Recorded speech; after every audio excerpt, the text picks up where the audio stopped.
Assalamualaikum warahmatullahi wabarakatuh. Kali ini kita lanjutkan pembahasan kita tentang teknik berjalas untuk bagian yang kedua.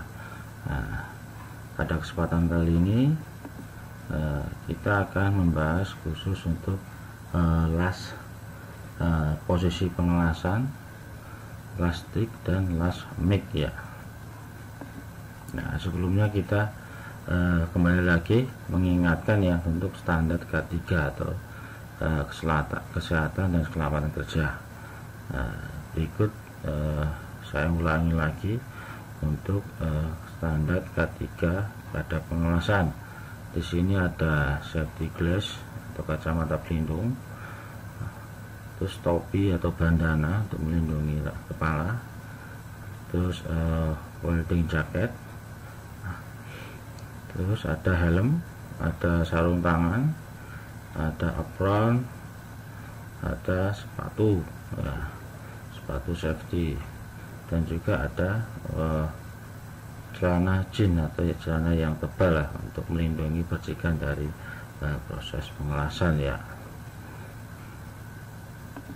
Nah, ini sebagai ilustrasi aja ya, perbedaan antara orang yang standar safety-nya bagus sama yang tidak standar. Yang tidak standar mungkin Anda sering menjumpai di proses pengelasan di pinggir jalan ya. Pengelasan seperti ini sangat berbahaya ya.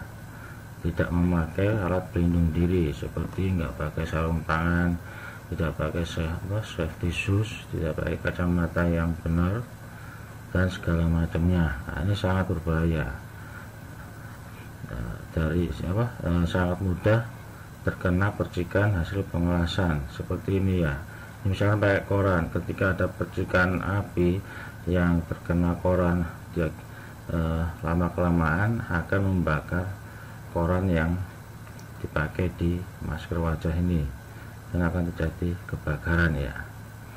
Terus juga untuk safety shoes, ini tidak memakai safety shoes.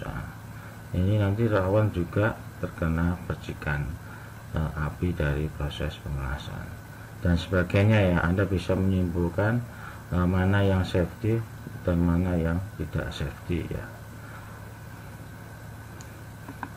Terus berikut gerakan pada proses pengelasan ya. Di sini ada 3 gerakan dalam proses pengelasan, baik itu pengelasan stick atau SMAW maupun GTW, baik itu mic maupun TIG ya. Yang pertama ada gerakan zigzag, gerakannya seperti ini, seperti zigzag, seperti alur gergaji lah, seperti kita ketahui ya, untuk seperti alur gergaji seperti ini gerakannya. Terus ada gerakan melingkar, seperti ini. Terus ada juga gerakan segitiga seperti ini ya. Gerakan-gerakan ini digunakan atau disesuaikan dengan kecepatan pengelasan ya, dan juga disesuaikan dengan elektroda yang Anda gunakan maupun kombinasi antara tegangan dan arus yang Anda gunakan ya. Semakin cepat proses pengelasannya atau semakin pendek, lebih banyak menggunakan gerakan zigzag seperti ini ya. Sedangkan semakin rendah proses pengelasan, maka biasanya menggunakan gerakan segitiga seperti ini ya. Jadi proses ini tergantung dari elektroda yang Anda gunakan ya. Semakin besar elektroda yang Anda gunakan, maka proses pengelasan akan semakin cepat. Jadi prosesnya menggunakan gerakan zigzag seperti ini. Dan semakin kecil elektroda yang Anda gunakan ataupun kombinasi dengan arus yang Anda gunakan, maka gerakan yang dipakai biasanya gerakan segitiga. Seperti ini ya.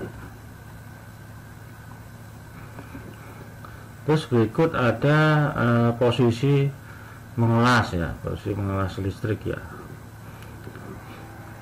Misalkan untuk sambungan tumpul atau backplate ya, untuk sebuah plat. Di sini ada posisi 1F. Posisi 1F itu posisi di bawah tangan ya.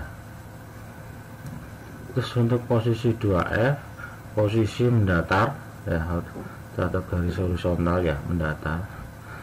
Terus posisi 3F, posisi arah vertikal, nah, seperti ini ya. Untuk lebih jelasnya bisa kita lihat pada tabel berikut ya. Nah, ini posisi di bawah tangan, kode 1F ya. Pengelasan dilakukan di bawah tangan seperti ini ya. Nah, tangan sumbulas pada benda kerja horizontal. Terus untuk kondisi 2F, mendatar ataupun horizontal, pengelasan dilakukan mendatar, sumbulas pada benda kerja horizontal seperti ini ya, horizontal. Terus ada kode posisi 3F atau tegak vertikal ya. Pengelasan dilakukan di bawah, dari bawah ke atas ya, sebab pada sumbulas kerja vertikal. Nah, seperti ini ya, dari bawah ya, seperti ini ya, dari bawah ke atas. Terus yang keempat ada pengelasan posisi 4F ya. Pengelasan ini dilakukan di atas kepala ya, pada sumbulas benda kerja horizontal. Nah, selain 1F, 2F dan segala macamnya, ada juga dikenal proses pengelasan sambungan tumpul untuk pipework, untuk pipa ya. Nah, ini untuk kode 1G, pengelasan dilakukan di bawah tangan. Nah, sumbu pipa pada kondisi mendatar, pipa boleh diputar. Nah, seperti ini ya proses pengelasannya ya, pipa boleh diputar. Terus untuk posisi 2G, nah, pengelasan dilakukan mendatar, sumbu pipa tegak, pipa boleh diputar. Untuk 2G seperti ini ya, sumbunya sumbu pipa vertikal ya, pipa boleh diputar. Ini untuk 2G ya. Terus untuk posisi 5G ya, pengelasan dilakukan di bawah tangan ya, tegak dan di atas kepala. Sedangkan sumbu pipa mendatar dan pipa tidak boleh diputar. Nah, ini posisi 5G ya. Pipanya, bedanya pipanya tidak boleh diputar. Posisinya sampai sama 1G, cuman tidak boleh diputar ya. Terus yang keempat, posisi 4G, pengelasan dilakukan di bawah tangan, tegak dan di atas kepala ya. Di atas kepala ya, seperti ini ya.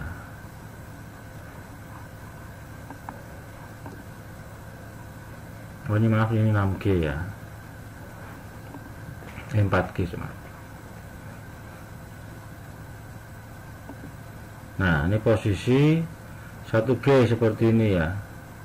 Nah, pipa boleh diputar. Sedangkan posisi 5G di atas kepala seperti ini ya. Pipa tidak boleh diputar ya, seperti ini ya.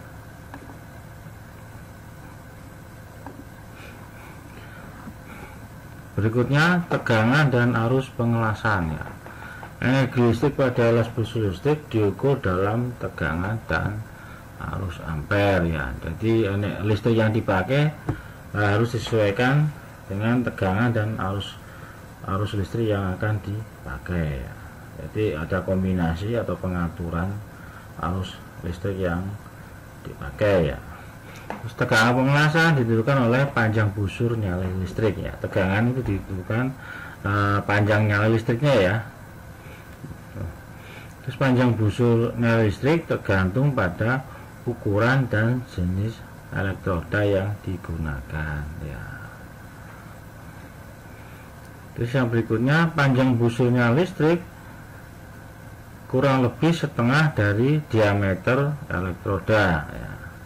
Jadi panjang nyala listriknya tidak lebih dari setengah diameter elektroda atau jari-jari dari elektroda. Itu stabilitas busurnya listrik dapat dirasakan dari suara pengelasan yang stabil. Nah, jadi kalau Anda terbiasa mengelas, nanti Anda bisa mendapatkan feeling ya, pengelasan ini stabil atau tidak dilihat dari nyala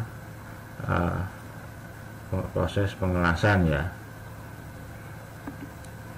Terus hasil pengelasan terbaik akan didapatkan dengan cara mengatur panjang busur nyala ya, terus mengatur kecepatan pengelasan dan pemakanan elektroda secara konstan sesuai dengan kecepatan lebur elektroda ya. Ini yang faktor-faktor yang menentukan proses pengelasan yang terbaik ya.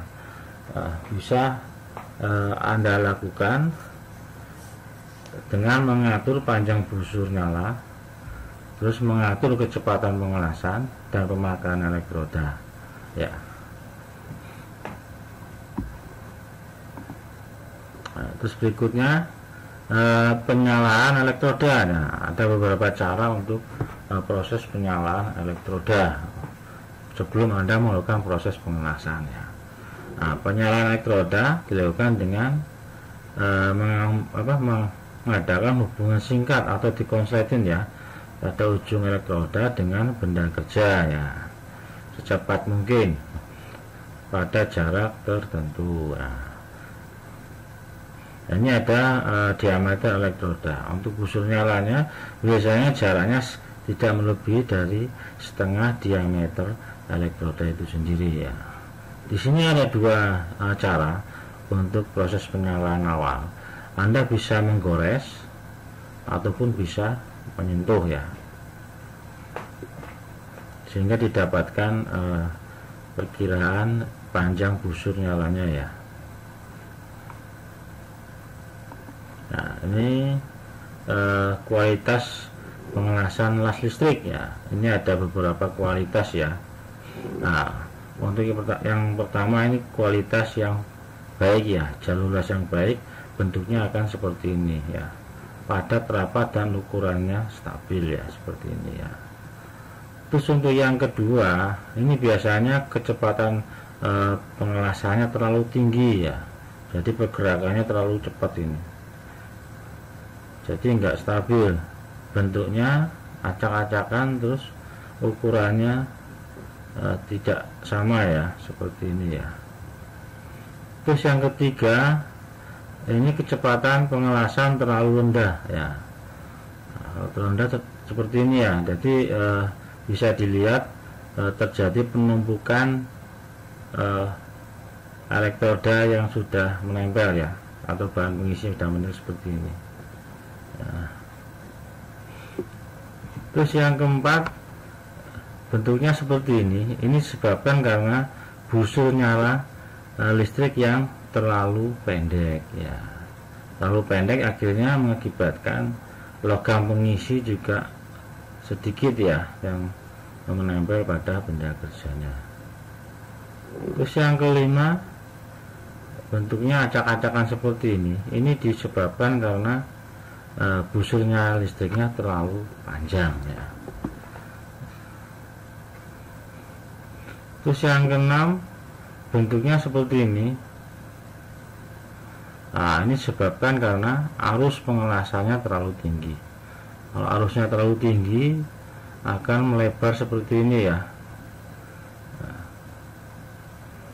terus yang ketujuh, ini disebabkan arus pengelasan terlalu rendah ya, jadi mengecil seperti ini ya. Jadi dari ketujuh proses ini yang paling baik adalah yang nomor 1, jadi stabil seperti ini ya.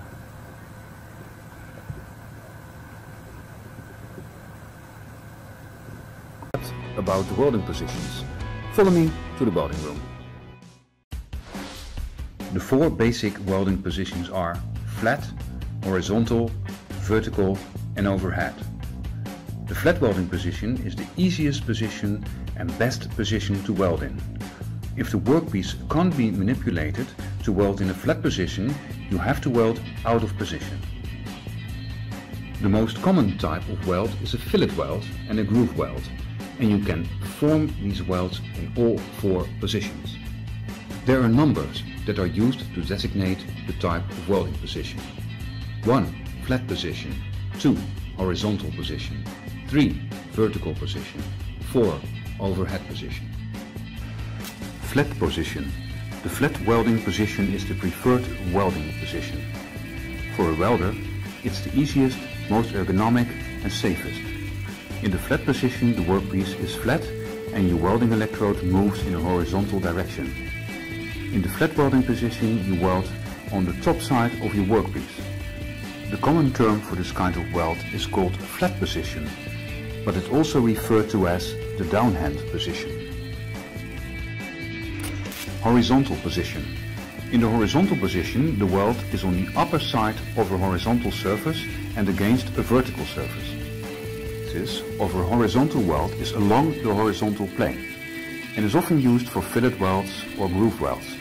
This type of weld is more difficult than a flat weld. The potential issue for this welding position, which makes it more difficult than a flat weld, is that the molten metal can fall to the lower side of the joint and heat can rise to the upper side. This makes creating a uniform deposit. However, weaving the electrode distributes heat equally and prevents the puddle running down and has the additional benefit of faster freezing. Vertical position. In the vertical position, the weld axis is almost vertical. The main problem faced with a vertical weld is that the molten metal tends to run down the joint and pile up at the bottom. This can be controlled by angling the welding electrode up to 45 degrees. In doing so, you ensure good fusion and prevent runoff. And at last, the overhead position. This position requires more skill due to the fact that the welding is performed from the underside of the joint. For overhead welding, the welder should wear a cap, coat, cape and possibly chaps. This is necessary to protect the welder from falling molten metal. The angle of the electrode to the joint surface is the same as for other welding positions. The electrode should be held almost straight to the weld axis for overhead welding. A travel angle of only 5 to 10 degrees is suggested. A weaving motion is not required to cool the weld pool. As the weld pool increases in size, the possibility of the metal falling out or sagging increases. The use of several narrower beads rather than a weaving motion is recommended.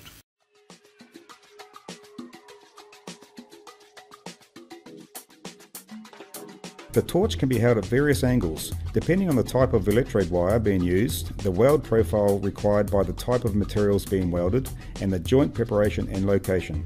As a rule of thumb, lower torch angles will tend to make the weld bead wider and lower.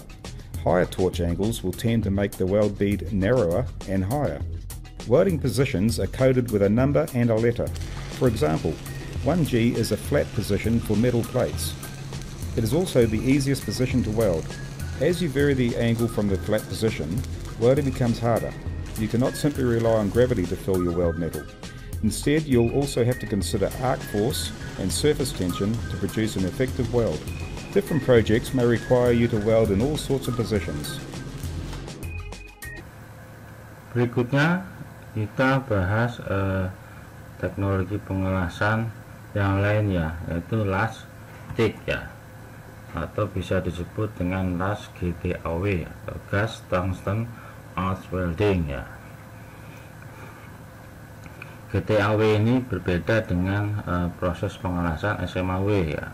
Di sini digunakan logam tungsten yang bisa menghasilkan panas tinggi ya, sehingga melelehkan bahan pengisi yang akan mengisi benda kerja yang akan dilas ya. Nah, teorinya seperti ini ya. Tungsten inert gas atau TIG ya, atau disebut dengan GTAW, adalah salah satu bentuk arc welding kelas pulsu listrik, yaitu pengelasannya dibantu dengan gas ya, untuk menghindari oksidasi yang bisa mengakibatkan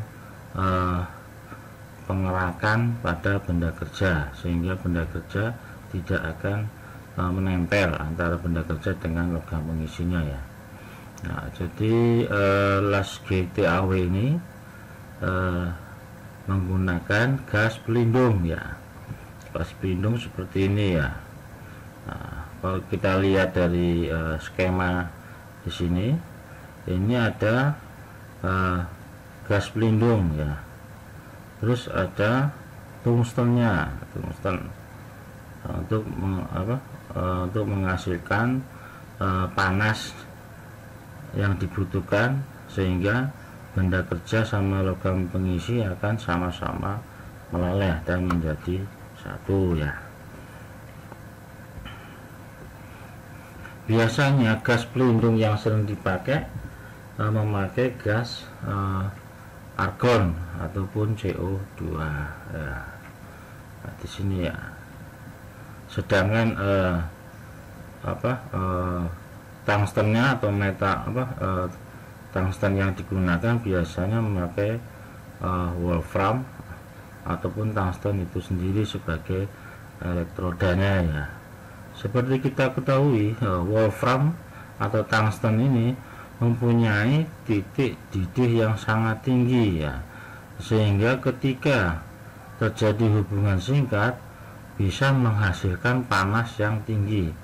Nah, seperti wolfram pada lampu pijar ya, lampu pijar. Ketika arus listrik melewati sebuah logam wolfram, maka wolfram tersebut akan menyala ya, dan tidak sampai mencair pada suhu tertentu ya, sehingga ketika wolfram ini dikonsletan lah kasarannya ya, bisa menghasilkan panas yang tinggi tetapi tidak melelehkan logam wolfram maupun tungsten itu sendiri ya. Jadi titik lebur dari wolfram itu sangat tinggi di atas dari logam yang akan dilas ya. Nah, ini ya, pengelasan tungsten inert gas dapat dikerjakan secara otomatis maupun manual ya. Nah, sedang untuk melindungi sambungan, lapisan kawat las atau flux tidak diperlukan dalam pengelasan ini ya.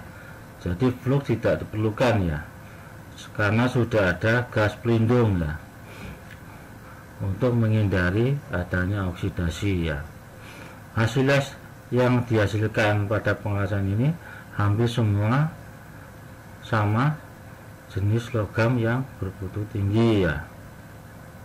GTAW biasanya digunakan pada logam ringan ya, seperti magnesium, aluminium, stainless steel dan lain-lain ya. Untuk hasil yang baik dibutuhkan kemampuan yang tinggi juga ya. Terus logam yang gas yang digunakan biasanya menggunakan gas argon maupun gas CO2. Tetapi karena berdasarkan harga yang tinggi, maka paling banyak digunakan gas CO2 ya daripada argon. Tapi lebih baik hasilnya kalau kita menggunakan argon ya, karena lebih stabil ya.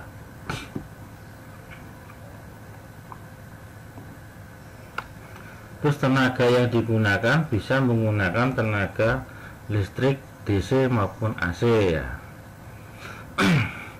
Tenaga listrik digunakan untuk membuat busur nyala dan sebagai sumber panas ya. Sedangkan untuk tabung gas argon ataupun gas lainnya merupakan salah satu peralatan pendukung saja ya. Proses pengelasan perlu terlindungi dari adanya pengaruh udara luar ya. Nah, gas ini berperan untuk melindungi hal-hal tersebut ya, sehingga tidak terjadi oksidasi antara logam pengisi sama logam kerjanya ya. Nah, kalau terjadi oksidasi, maka antara logam pengisi sama logam kerjanya akan terbentuk flux. Nah, flux ini akan menempel di antara logam pengisi dan logam kerja, sehingga logam pengisi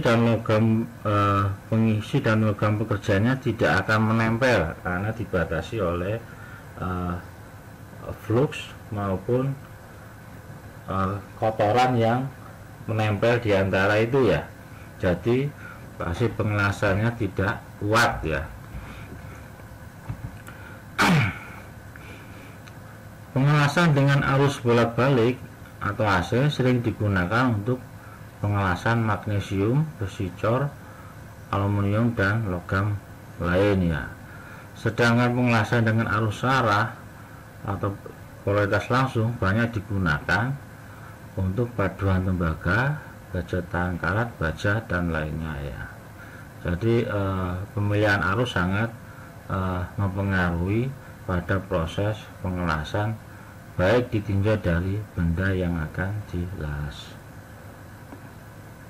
Nah, ini kelebihan dan kekurangan dari lastik ya. Yang pertama, kelebihannya yaitu dapat dihasilkan hasil las yang bagus dan bermutu ya pada bahan non ferus dan non ferus ya. Lastik ini paling banyak digunakan juga pada logam yang non ferus seperti aluminium maupun tembaga ya. Kalau las SMA biasa kebanyakannya logam ferus ya. Terus dalam alat bonsai terdapat berbagai pengotor ya, pengotor atau kerak ya, yang bisa mengurangi kualitas hasil las ya. Jika teknik pengelasan dilakukan dengan tepat, maka semua pengotor tersebut bisa dihilangkan ya. Jadi efek ini disebabkan karena adanya logam pelindung tadi ya, antara gas argon maupun CO2 tadi ya, untuk melindungi adanya pengotor yang masuk ke area pengelasan ya. Terus yang ketiga, dapat digunakan untuk membuat rupas yang berkualitas ya, dari arah satu sisi pada beragam jenis bahan ya. Terus yang keempat, dibandingkan las SMAW, kecepatan gerak lastik ini bisa lebih rendah ya, sehingga mudah diamati untuk mengendalikan proses pengelasan ya. Jadi Anda kalau menggunakan lastik, Anda bisa mengatur kecepatan serendah mungkin dibandingkan dengan las SMAW. Kalau kecepatannya rendah, berarti Anda bisa mengamati proses pengelasan lebih detail, sehingga bisa dihasilkan proses hasil las yang lebih bagus ya. Terus kelemahan dari proses lastik, yang pertama, laju pengisian bisa lebih rendah dibandingkan proses las lainnya tadi ya. Pengisiannya rendah, jadi waktunya akan lama ya proses pengelasannya ya, dibandingkan dengan proses SMAW. Ya, itu kekurangannya ya. Jadi waktu proses pengelasannya lebih lama ya, sehingga dapat menghasilkan biaya produksi yang lebih tinggi. Terus yang kedua, agar pada pengelasan dari arah satu sisi dihasilkan hasil yang berkualitas tinggi, diperlukan kontrak lurusan ya. Jadi lebih banyak kontrolnya ya, kontrol kelurusannya lebih banyak pada lastik ini ya. Terus yang ketiga, agar terhindar dari cacat gas maupun porositas, lastik membutuhkan kebersihan sambungan yang tentunya lebih baik ya. Jadi pada pengelasan tik ini bendanya harus dibersihkan ya, itu lebih bersih daripada pengelasan SMAW tadi ya, supaya menghasilkan proses pengelasan yang baik ya. Terus yang keempat, untuk kecepatan udara di atas 5 mph perlu pelindungan ekstra hati-hati ya, guna mempertahankan pelindungan inlet gas di bawah kawat las. Jadi lastik ini sangat dipengaruhi oleh kecepatan udara luar ya. Jadi, kalau di atas 5 mph maka gas yang dikeluarkan pada proses pengelasan ini akan sangat mengganggu ya. Jadi gasnya tidak stabil ya. Jadi gas pelindungnya akan membuat lubang oksidasi antara proses pengelasan antara logam pengisi dan benda kerjanya ya. Jadi lebih baik di pengelasannya di dalam ruangan tertutup ya, tidak cocok untuk di ruangan terbuka. Berikut peralatan lastik ya. Ini ada inverternya ya, seperti ini ya. Terus ada regulator, ada tang tang untuk penjepit benda kerja yang biasanya untuk ground ya, ground maupun kutub negatif ya.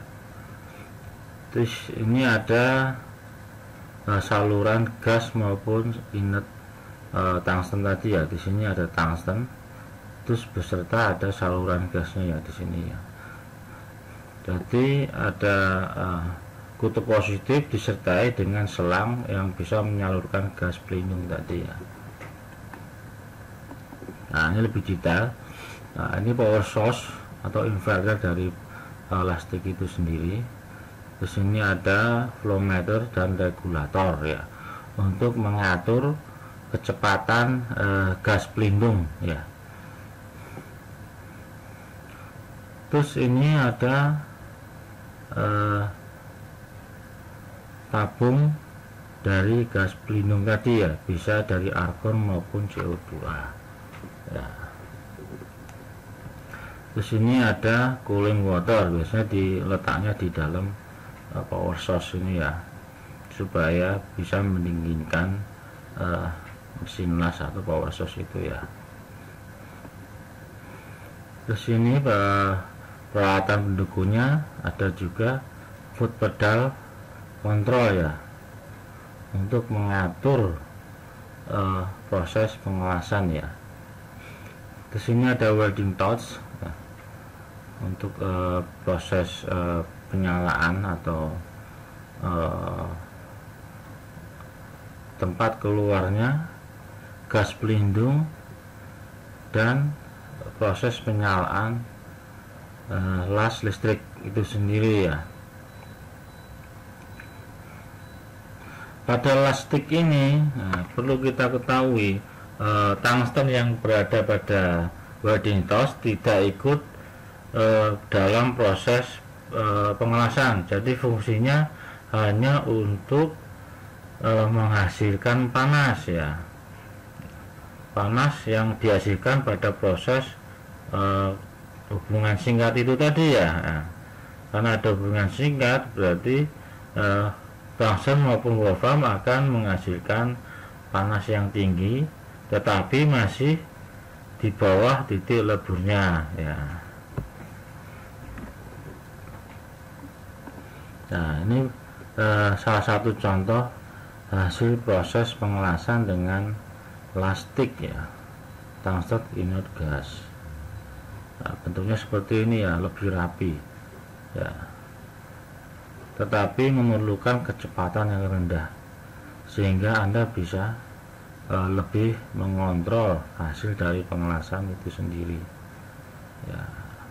Kekurangannya yaitu waktu prosesnya lebih lama daripada proses pengelasan dengan SMAW ya. What is TIG welding? TIG stands for Tungsten Inert Gas Welding. The American Welding Society calls this process gas tungsten arc welding, or GTAW. You might also hear it called heliarc welding. TIG welding uses a tungsten electrode, and tungsten has an extremely high melting point. When you TIG weld, the electrode gets hot, but it doesn't melt. We say that it's a non-consumable electrode. That doesn't mean it lasts forever. That just means that it doesn't melt and become part of the weld. You see, in a lot of other welding processes, the electrode melts and becomes filler metal. Those are consumable electrode processes. So here's the tungsten electrode being held in a TIG torch. The electrode slips into a collet, and the collet tightens up against the collet body. You can adjust the length that the electrode sticks out of the holder by loosening up the end cap. When you tighten the end cap, the collet clamps down on the electrode. TIG works by melting the base metal, and that is the metal that makes up the two pieces that are to be joined.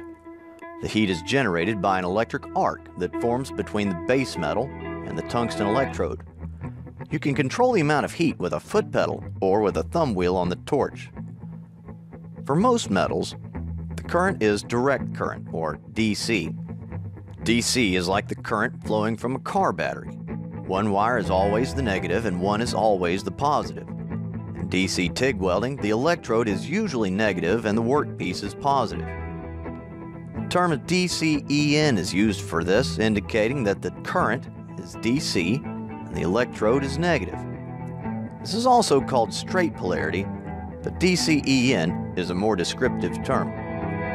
DCEN puts most of the heat on the workpiece, and it's the most common setup. When welding aluminum, however, AC is used. In AC, the positive and negative voltages switch back and forth between the electrode and the workpiece. This puts more heat on the electrode, but it has a cleaning effect on the workpiece. You see, aluminum forms oxides that float to the top of the weld pool and prevent a good weld. AC current helps control these oxides. In an electric circuit, the current flows in a loop. In TIG welding, the current has to flow in a complete circle from the machine to the torch, into the work, and back to the machine. A work lead is clamped to the work to complete the circuit from the workpiece back to the machine. Now, you can TIG weld with or without filler metal, and that's not a choice you have in a lot of other processes.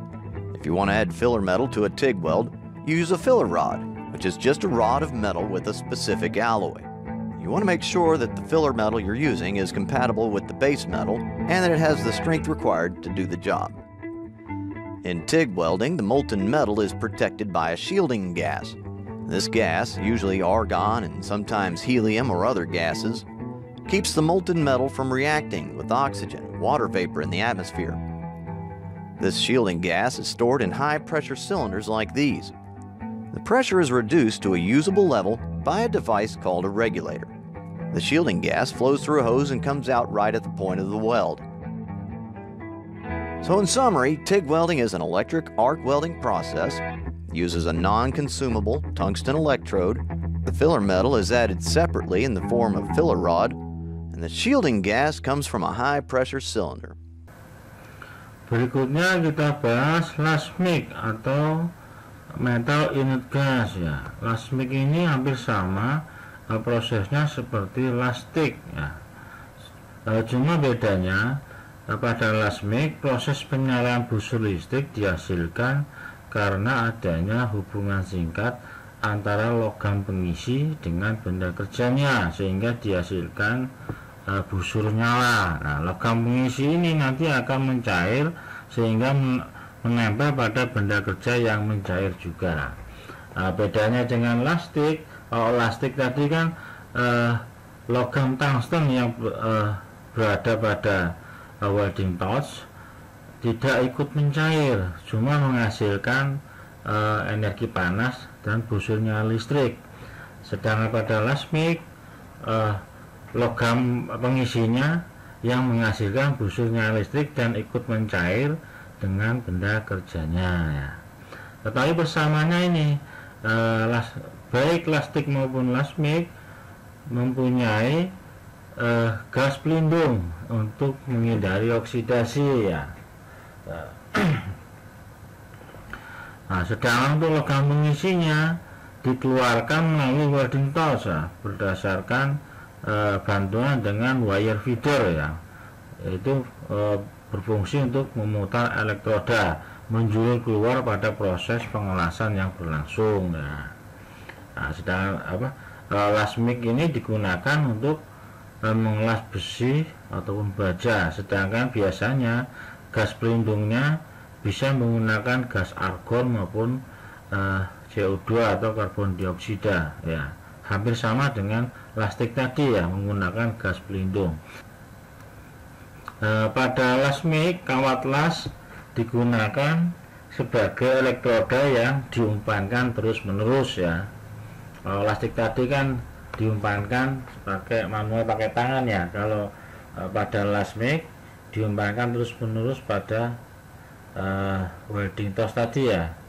Jadi kecepatan dari proses pengelasan bisa dipengaruhi dari putaran wire feeder tadi ya.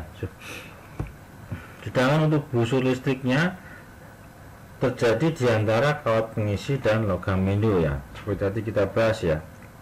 Busur listriknya terjadi antara proses hubungan singkat antara kawat pengisi dan logam induk itu sendiri. Terus gas pelindung tersebut bisa digunakan argon, helium maupun campuran keduanya ya. Dan untuk menahan busur terkadang ditambahkan gas O2 ya, biasanya 0,2 sampai 5% ya. Sedangkan untuk CO2-nya bisa di antara 5% sampai 20% ya, tergantung proses pengelasannya nanti ya. Dari kesimpulan di atas, lasmik biasanya banyak digunakan untuk mengelas baja-baja yang memiliki kualitas yang baik ya, seperti baja tahan karat ya, maupun baja yang sangat kuat.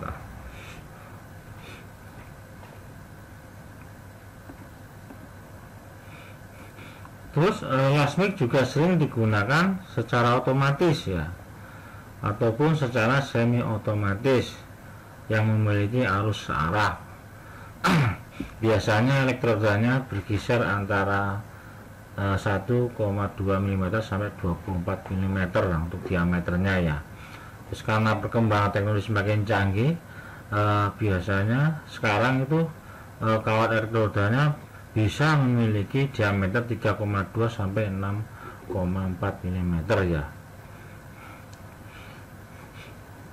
Nah, biasanya lasmik digunakan untuk proses pembuatan tangki ya, dengan proses memutar tangki pada proses pengelasan itu sendiri ya. Lasmik ini sering kita lihat pada proses pembuatan tangki gas LPG secara otomatis ya.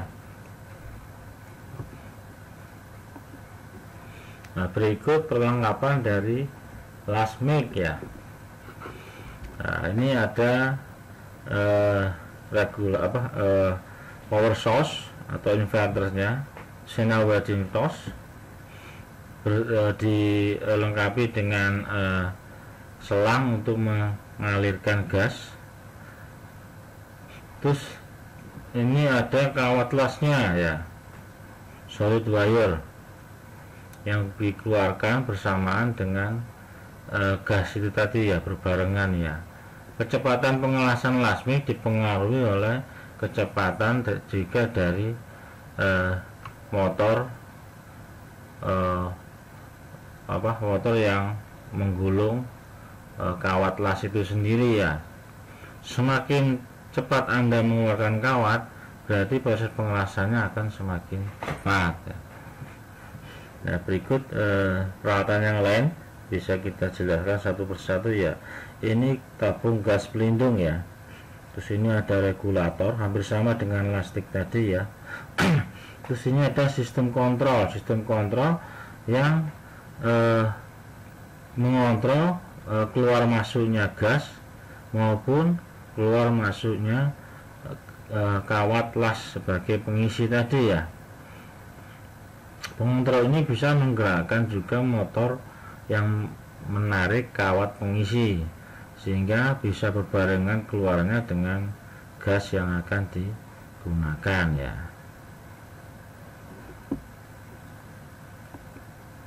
Nah, ini kita jabarkan lagi untuk perlengkapan las mic. Di sini ada mesin las, terus ini ada kawat las solid wire tadi ya, terus ini ada perlengkapan welding torch-nya ya, terus ada juga torch-nya juga, welding torch tadi seperti ini, atau bisa seperti ini ya untuk lebih detailnya ya. Terus ini ada elektroda di sini ya untuk mengeluarkan logam pengisi sekaligus gas pelindungnya ya, seperti ini ya. Terus ini ada tang grounding atau tang massa. Terus ini ada wire feeder atau yang mengatur keluarnya kawat pengisi ya. Terus ini ada tabung gas pelindung, bisa digunakan CO2 maupun gas argon ya.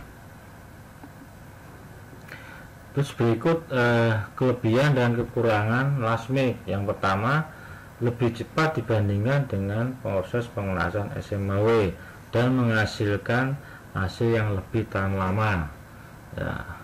Lebih cepat karena apa? Karena kawat lasnya bisa dijulurkan secara kontinu terus menerus. Kalau SMAW kan kalau kawatnya habis kita langsung mengganti kawat lagi. Kalau ini enggak, bisa terus menerus ya secara kontinu. Terus yang kedua, tidak menghasilkan slag maupun terak ya. Karena pada proses lasing ini digunakan gas pelindung yaitu CO2 maupun argon tadi ya, sehingga tidak terjadi oksidasi yang bisa menghasilkan slag maupun terak tadi ya. Terus sangat efisien dan proses pengerjaannya cepat ya.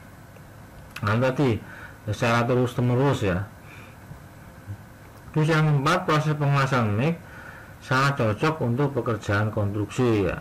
Jadi pengelasan yang secara kontinu ya, atau bisa juga digunakan pada proses pengelasan yang bersifat terus menerus seperti membuat tabung gas LPG ya. Terus berikutnya ada kerugian menggunakan las mic ya. Yang pertama, sewaktu-waktu dapat terjadi burn back ya, atau percikan logam cair ya. Jadi bisa dipahami las mic ini percikannya bukan seperti las SMAW. Kalau las SMAW percikannya seperti logam yang panas ya, logam panas. Ketika menempel pada benda kerja itu langsung dingin ya. Tetapi pada las mic percikannya logam cair, jadi sangat berbahaya. Jadi dibutuhkan peralatan yang lebih safety ya untuk menghindari percikan logam cair itu sendiri ya. Terus yang kedua, pada awalan atau setting up-nya itu lama ya. Karena apa? Perlu disetting kecepatan dari keluar masuknya kawat las tadi ya, ataupun keluar masuknya gas ya, gas pelindungnya tadi ya.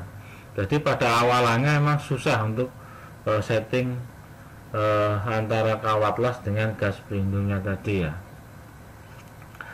Terus yang ketiga, busur yang tidak stabil ya. Busur yang tidak stabil ini disebabkan karena penyalaannya berasal dari kawat pengisi itu sendiri dengan benda kerja. Nah, ini kan tergantung dari proses pengelasan Anda sendiri ya. Semakin cepat Anda mengeluarkan kawat las, maka semakin cepat juga proses pengelasannya. Jadi diharapkan kestabilan dalam mengatur keluarnya kawat las itu sendiri ya. Terus yang keempat, tidak dapat dipakai di tempat terbuka. Nah, ini maksudnya hanya untuk di tempat tertutup, karena kalau di tempat terbuka akan dipengaruhi oleh kecepatan angin di luar ya. ketika kilat angin di luar, maka akan mengganggu proses pengeluaran gas pelindung itu sendiri ya. Kalau gas pelindung terganggu, maka akan terjadi proses oksidasi sehingga akan memperburuk hasil pengelasannya. Terus yang kelima, sambungan yang akan dilas harus dibersihkan dahulu ya. Nah, ini hampir sama dengan lastik ya.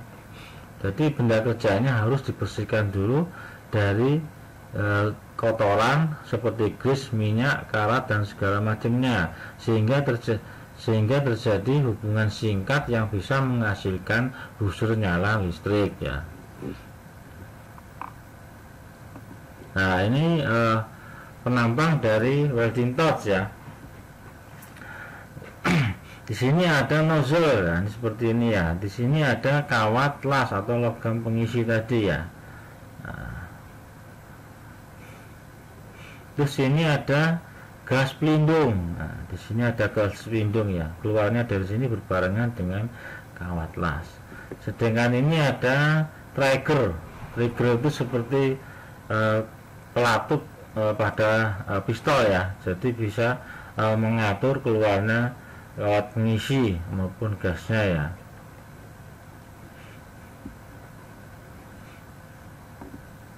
Nah, ini salah satu contoh hasil pengelasan las MIG ya, seperti ini ya.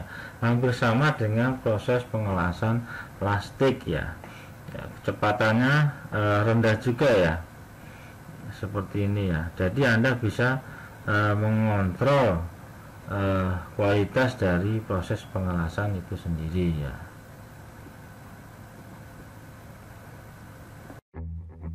What is MIG welding? MIG stands for Metal Inert Gas Welding. The American Welding Society calls this process gas metal arc welding, or GMAW. You might also hear it called wire welding. In MIG welding, a thin wire acts as the electrode. This wire is fed from a spool mounted on a gun or inside the welding machine through a flexible tube and out of the nozzle on the welding gun or torch. The wire is fed continuously when the trigger on the welding gun is pulled. When this trigger is pulled, it also switches on the welding current and a shielding gas. An electric arc forms between this wire electrode and the workpiece and heats both metals above their melting point. These metals mix together or coalesce and solidify to join the workpieces into a single piece. The metal in these parts to be joined is called the base metal, and the metal that comes from the melting wire electrode is called filler metal. MIG welding always adds filler metal to the joint. Because the wire electrode melts as it's being used, MIG is called a consumable electrode process. Here's the MIG wire going through the wire feeder into a flexible tube or conduit liner. The liner goes through the hose or welding lead all the way to the torch nozzle. At the nozzle, the wire is fed through a contact tip and comes out at the point of the weld. Shielding gas is also fed through the welding lead. It goes through a gas diffuser and flows out of the nozzle. This shielding gas, which is often a mix of argon and CO2, protects the molten metal from reacting with oxygen, water vapor, and other things in the atmosphere. The shielding gas is stored in high-pressure cylinders like these. The pressure is reduced to a usable level by a device called a regulator. In MIG welding, all the machine controls are set on the machine itself. The most important of these are polarity, wire speed, and voltage. The trigger on the gun is just an on-off switch. For most MIG welding, the current is direct current, or DC. DC is like the current flowing from a car battery. One wire is always the negative, and one is always positive. In DC MIG welding, the electrode is usually positive and the workpiece is negative. The term DCEP is used, indicating that the current is direct current and the electrode is positive. This is also called reverse polarity, but DCEP is a more descriptive term. In an electric circuit, the current flows in a loop. In MIG welding, the current has to flow in a complete circle from the machine to the torch, into the work, and back to the machine. A work lead is clamped to the work to complete the circuit from the workpiece back to the machine. So, in summary, MIG welding is an electric arc welding process. It uses a consumable wire electrode. Filler metal is added automatically, and the shielding gas comes from a high pressure. Sekian dari saya. Kalau ada yang ditanyakan silahkan. Wassalamualaikum warahmatullahi wabarakatuh.